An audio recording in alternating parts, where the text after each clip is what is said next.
मला सुरुवातीला हे सांगायचंय की माझ्या घरी 4 ते 5 वर्षापूर्वी धनंजय मुंडे स्वतः एक तेजस ठक्कर नावाच्या व्यक्तीबरोबर आले होते।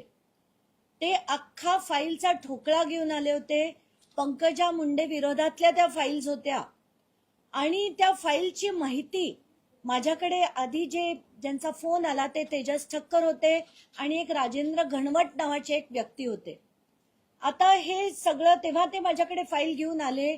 मी त्यांना व्यवस्थितपणे समजावलं की मी अशी कोणाची दिलेल्या फाईलवर कधीही काम करत नाही आणि म्हणून मी पंकजा मुंडेंचा कुठलाही विषय तेव्हा लावून धरला नाही। पण नंतरच्या काळात म्हणजे जेव्हा मी बीड प्रकरण लावून धरलं, अनेक विषय लावून धरले, तेव्हा राजेंद्र घनवट यांचं नाव मी एका चॅनलच्या डिबेटवर घेतलं।